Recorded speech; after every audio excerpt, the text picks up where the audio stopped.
Welcome back to another episode of the Telewellness Hub podcast. I'm Marta Hamilton, your host, and today our guest is Heather Rhodes. Heather is a social worker, mediator, and licensed chemical dependency counselor. Her company is called Fixing the Fix. And Fixing the Fix is a wonderful organization that helps family members who live with loved ones who have a mental health or substance use disorder and conflict resolution. Welcome, Heather. Thank you so much, Marta. I'm happy that you had me on today. Yeah, I was so excited to talk to you because I did a little background research when I found you, and I know you've done a lot of work and have a really interesting background with your clinical work as a mediator, just helping other families. And before we dive into really looking at what conflict resolution looks like, navigating mental illness and substance use with family members or loved ones, I am curious if you don't mind sharing, why do you do the wellness work that you do? Well, of course, I believe anybody who gets into this field has a personal background with it that drives them to want to help others, and it creates that fire and that passion inside to want to seek change. And there was a time in my life where I had to seek change for myself, and I had a counselor that I went to tell me, if one thing doesn't change in your relationship, then nothing's going to change.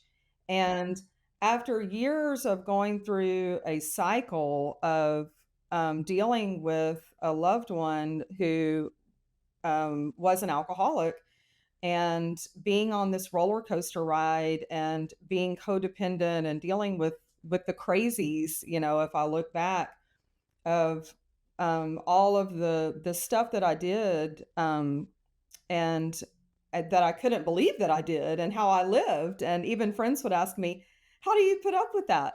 And so this statement that she made was very simple, but it finally was an aha moment for me where it made a lot of sense. And I was kind of like, you know, oh crap, I have to be the change. In order for anything to change, I have to be the change. And it was scary, and took a lot of courage, and I knew that my life was going to change drastically, and I was going to have to make a lot of sacrifices in order to move forward, because I was moving forward as a single parent and with 3 kids, and I knew that it was going to be a change for them as well. And as a parent, we all want to protect our children, and we want them to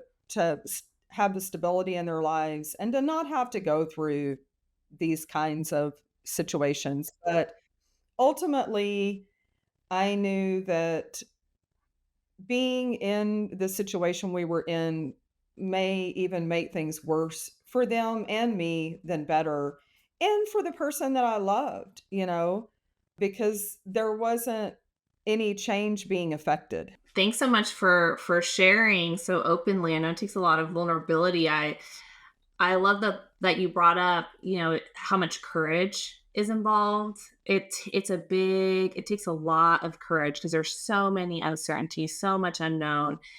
Prior to recording, and I don't think I've shared on this podcast, I have my own background in Al-Anon meetings, sitting there thinking, looking at, with tears and, sometimes with peace and sometimes like, what happened? Why did this happen?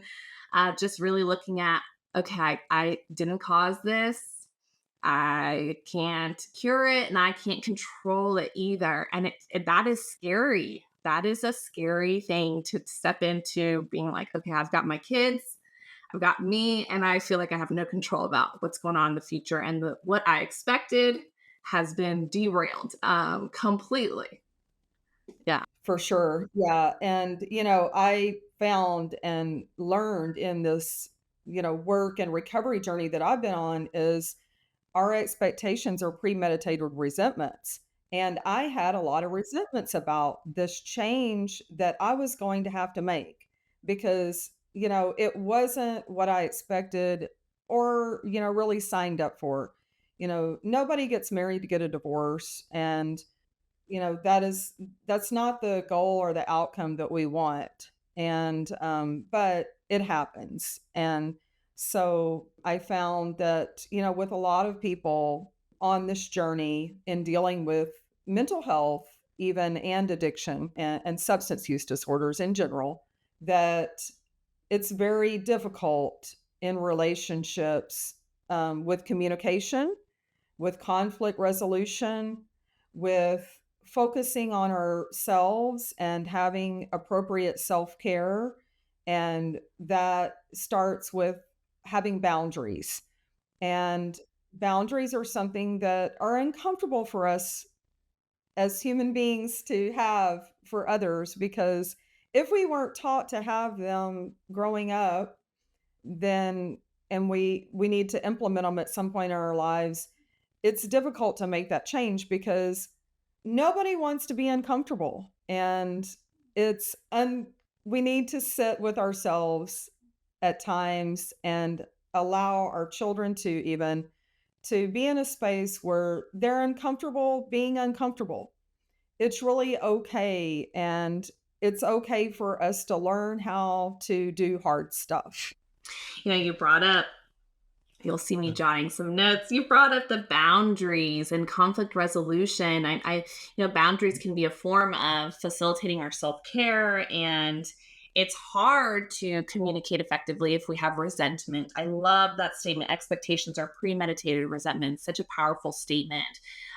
So hard to communicate effectively if you feel resentment. But what are some, I guess, practical tips or suggestions you provide to family members when it comes to implementing boundaries, knowing that it'll probably cause conflict, right? I think that's one of the hard things. It's just typically boundaries aren't always met with uh, like a thumbs up, like, okay, sounds good. I will honor and respect your boundaries. So, how do you No, it navigate doesn't work that way. I that? mean, I hate to even say it this way, but, I honestly, come from a really, what we say today, unbalanced family, and they didn't know how to have, boundaries or how to resolve conflict. And, I this is gonna be a wild statement to hear, but I really had a family member one time that, when I was setting a boundary, that said, "Fuck your boundaries. I don't care about your boundaries." And I was like, wow, I feel really disrespected. And I mean, really, though, if someone's not respecting your boundaries, that is essentially what they're saying. You know, I don't respect you, and I'm not going to do that. And so what I say to people, and I feel like I have to be very direct with family members and clients, you know, fix yourself first. That's the reason why, my business is now changed, and I changed the name of it for this very reason. It's fix yourself, fixing the fix, but we're fixing our own fixes. Fix yourself first, because if we don't fix ourselves, then, it's hard for us to really and truly help anyone else in the way that they need to be helped. And that is with setting boundaries. And my tips are, with setting boundaries, when we set them, we have to stick to them. And when you set a boundary, you are going to experience the person who you set the boundary with, I would say, kind of retaliating, or, kind of being, I call it a rat or a rat attack. They're going to lash out at you. If you understand, like, you're going to feel them lashing out because they are not used to that, and they don't want you to change what you've been doing.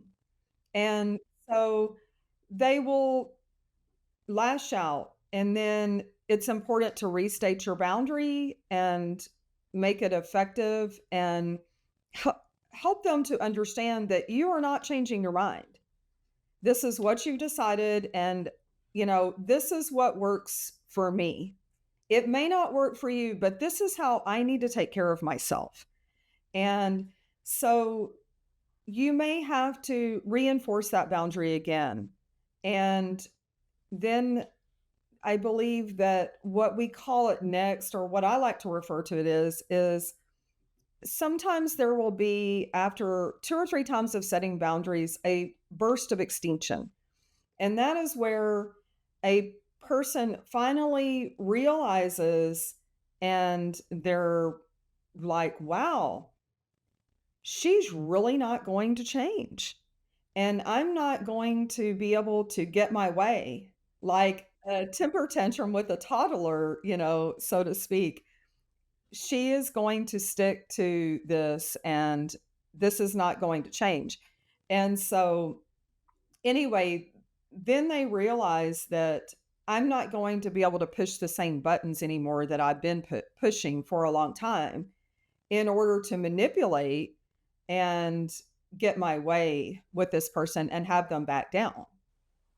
Yeah, the retaliation you mentioned, that's so hard. At what point do you see it kind of navigate towards conflict resolution? So this is like boundary setting and being able to protect your peace, right? And establish and be consistent. It sounds like not giving in just for that extinction period, and having a recognition of those boundaries are firm. How does that tie in when it comes to conflict resolution? What do you see come up, whether it's in, is it that being unable to have conflict resolution or handle conflict even prior to that leads to that kind of retaliation? What do you see usually come up with this? Just with your background as a mediator, I mean, I'm sure you have really have delved into this. Yes. Well, with being a mediator and from that standpoint and conflict resolution, I mean, really, we want to think about the right now and the future with someone else. Typically, people that have been engaged in conflict, there have been a lot of stuff happen in the past and in the history. Well, we have to move past the past and we need to look at that person and the situation and at today and how they are today and how I am today and what I need to take care of myself and my needs and wants, and also think about the future, like where do we want this relationship to go, or do we want it to go anywhere, and how does that look for the future, and think in terms of what our goals are and what we would both like our guidelines to be for the future in this relationship, whether it's a personal relationship, whether it's a business relationship. Like in organizations, there's a lot of conflict in colleges with students and professors, and that organization, there's conflict. And being able to set guidelines that both people can live by, and knowing that they have a voice and they can be heard, understood, and cared about with the place that they're coming from, and working together to resolve that conflict, from the positions of interest that where they need to get their needs met. And so everybody has a certain position that's important to them. And so I believe hearing that and understanding that is, and taking the time, to really listen and communicate that is important. Yeah, the listening part. I love what you mentioned, just looking at your own goals and letting go. Maybe not letting, is it letting go of the past, but looking at the present and the future? Like, where am I right now? Where do I want to go? And a lot of that is, I'm sure, goal setting. Is that something that comes up a lot in your work with the family members? Well, I do look at, what do we want the outcome to be? How do we want this to look in, you know, a few months from now, maybe even a week or two from now, short term goals, moderate, and then long term. And what we are living with today also, in a relationship, we may decide, and we all get to decide for ourselves, but we may decide, at some point, if this continues and this kind of behavior that I'm experiencing with this other person in the relationship or in a business partnership, you know, at some point, I'm not going to be able to do this anymore because it's not working for me.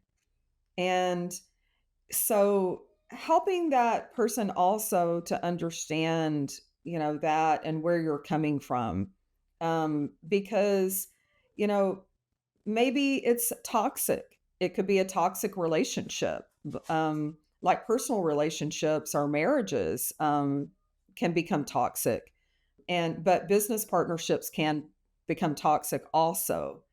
And so anyway, I think it's really looking at, you know, where how this relationship was established and, what has occurred and happened. And, are we able to, reestablish consistency and open and honest communication and vulnerability, with each other to make the changes that are both going to work for us moving forward. And I'm going to kind of work up a little backwards because I know there are so many areas that you see conflict resolution as being important. I mean, we think sometimes in terms of family or direct relationships, but you brought up organizations, you brought up college students and faculty. I hadn't even considered that. So for those listening who might think, okay, well, I don't know if I necessarily can relate to having a family member that is directly impacting me because of their substance use disorder or mental health challenges. Conflict comes up in so many environments. What are some, I guess, indications that maybe conflict is not something that you've learned how to feel comfortable with or learn how to navigate? And what are some suggestions and practical tips on developing skills and strategies within conflict resolution? Well, I think for people to learn these skills because it's all new. And a lot of people have a hard time with taking a risk of losing a relationship or losing a job potentially, um, and worrying about, what's the outcome about what this going to be like? And is there going to be a reward? I mean, it's like in business, a risk reward, but there's a risk and a reward in relationships too. Do I want to continue to risk being hurt by this person, even if it's a family member? Like something that I wanted to say is, when it comes to family members, there are family members, and I've heard stories that treat each other terribly and in ways in which they don't deserve to be treated. And, like I say to my clients, you know, would you treat your best friend this way? Then why are you allowing someone to treat you this way? And so, why would you stay in a relationship? Would you tell your friend to stay in a relationship like this if they were being hurt and harmed and spoken to in this way? And, pointing out how toxic that is. But I think people understanding, to get back to your question and, answer that, they, from the inside, they don't always see it themselves. And I believe that's where somebody like me comes in with resolving conflict or coaching counseling is from the outside looking in and from my knowledge, background, experience, I can look at it from a different perspective and help this person to understand, where they're at and look at, having these aha moments like, tying it back into our earlier conversation like I did at one time instead of continuing on this cycle of insanity, you know, that they're in and that they may not even realize that they're on because I believe for a lot of people, it just becomes and feels normal. And it's easier to, or they think, I thought at one time, I understand it's easier to stay in it and just put up with it and deal with it and learn how to cope in it than it may be to take a risk to make different decisions around this whole situation or this relationship.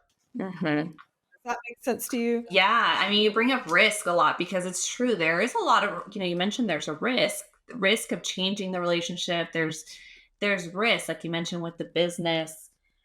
You mentioned that cycle of insanity. What are some signs that you see in your clients or you've experienced in yourself, just to bring some hope to listeners who find themselves, okay, I am trapped in this cycle where this person is lashing out. I can't enforce my boundaries. They're hurting me. I'm in this toxic relationship, whether it's business, work, friendships, partners.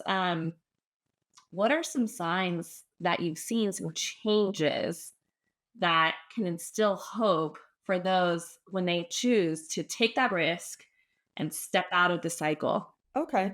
Well, I believe people need to listen to their gut and listen to themselves, their bodies, really pay attention to what's going on with themselves. Because I don't know about for you, but most people that I talk to and for me, I feel it. When I have anxiety around a situation or around another person, or I feel confused, or I know that someone is not being honest with me and they're being deceptive or not telling the truth. I believe that over time, we can look at this and history and see that this isn't the first time that this has happened. And if I'm feeling confused in any relationship, whether it's a personal relationship or a business relationship or, with anyone, that is not okay with me. We do not need to be in a relationship where, we kind of wonder like, God, what's going on? And, I hear one thing one day and one thing another day. And, why is this person acting like this? What? And so then that tells me, well, what are they hiding? And so, then I have to look at myself or ask a client, why do I think, or why do you think we deserve to be treated that way? And what are you going to do different around that if, you are asking questions and you're not getting a straight answer, or you're being faced with deception or confusion, or someone's not being transparent? And, when you're in a business relationship and there's a lot at risk, a lot that you're putting, on the table, and even, ourselves in a personal relationship, I mean, we're putting our emotions into it, which are huge. And we're putting a lot of time and energy into these relationships, all of them. And so, why do we want any second of our life that needs to be fulfilling and purposeful and meaningful? Why do we want to waste our time, with this person or waste our resources and, then take the risk of there being potentially a negative outcome that we're hurt by because we were dealing with someone who, and I hear this a lot, as someone who was supposed to love us and care about us, or a friendship that turned into a business relationship, that this friend is not being transparent or honest. And, why are we continuing in this sort of relationship?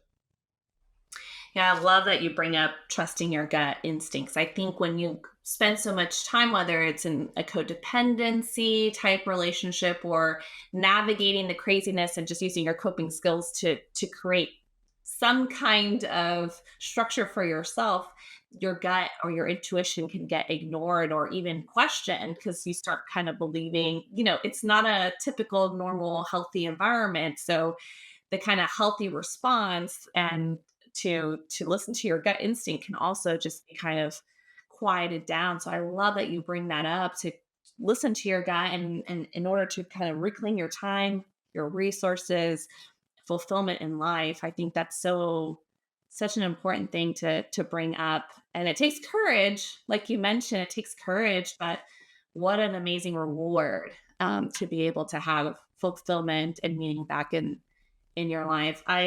I know you're available for coaching. You mentioned coaching and counseling earlier, coaching nationwide and counseling in the state of Texas. How can people connect with you? Well, my website is fixingthefix.com. And so they can find me on my website. And of course, I'm on most all of the major social media um, platforms out there under Fixing the Fix or Heather Rhodes. Okay, great. And we'll make sure to include those in the show notes for those listening to check that out and get in touch. Well, Heather, thank you so much for being a part of our wellness journey today. Thank you, Marta. I really enjoyed it. Thanks for having me.